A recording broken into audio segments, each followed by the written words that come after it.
এই মুহূর্তে সবকত বড় খবর, ভাঙড়ে নতুন প্রার্থী হতে চলেছে।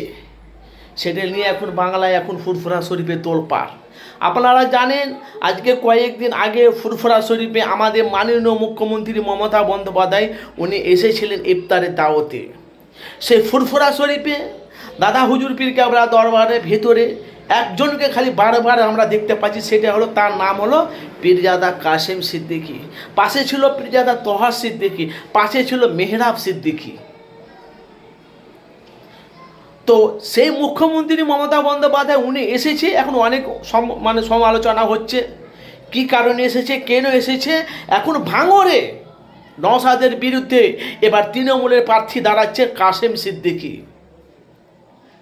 অবাক হওয়ার কিছু কারণ নেই, কেন ইফতারের পার্টিতে কাশেম সিদ্দিকী মাননীয় মুখ্যমন্ত্রী মমতার পাশে উনি ইফতার করেছে কাশেম সিদ্দিকী। আরও সব পীরজাদা গণেরা ছিল, সেখানে ছিল না পীরজাদা তোহা সিদ্দিকী। কিন্তু ইফতারে দাওয়াতে গিয়েছিলেন, কিন্তু উনি দাওয়াতে ইফতারে ওখানে ইফতার খুলেননি। কেন খুলেননি সেটা নিয়ে পরে আলোচনা হবে।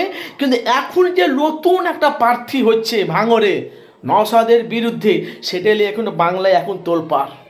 আপনারা জানেন যে মুখ্যমন্ত্রী মমতা বন্দ্যোপাধ্যায় যতদিন এসেছে ফুরফুরা শরীফে ইফতারের দাওয়াতে, আমরা বারবার প্রত্যেকটা জায়গাতে কম বেশি নওশাদ সিদ্দিকীকে তার না কাশেম সিদ্দিকীকে প্রায় আমরা তার মমতার পাশে দেখতে পাচ্ছি।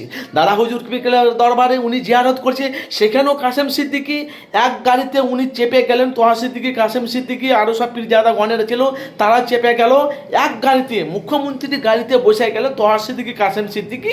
ওখানে যে তোহা সিদ্দিকী বেরিয়ে চলে এলো, কাশেম সিদ্দিকী ওখানে রয়ে গেল।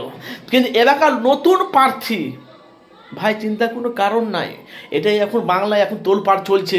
কিন্তু ভাঙড়ে এতদিন প্রার্থী কাকে দেওয়া হবে সেটা এলে এখন অনেক গবেষণা করা হচ্ছিল। কিন্তু এলাকার নতুন প্রার্থী বেরিয়ে গেছে।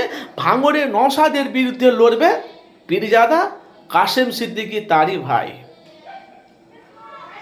তো আপনারা অবশ্যই কমেন্ট বক্সে মতামত জানাবেন। যদি নওশাদের বিরুদ্ধে যদি কাশেম সিদ্দিকী যদি তার নিজের রক্ত খুনের ভাই যদি দাঁড়ায়, ওখানে নওশাদ সিদ্দিকী জিততে পারবে না কাশেম সিদ্দিকী জিততে পারবে? আপনাদের মতামত আপনারা অবশ্যই জানাবেন। সেটা এলে কিন্তু বাংলায় এখন তোলপাড়। বিধানসভার সামনে কয়েক মাসই পরে বিধানসভা ভোট, তৃণমূলের প্রার্থী কাশেম সিদ্দিকী, সেটা এলে বাংলায় ঝড় উঠছে।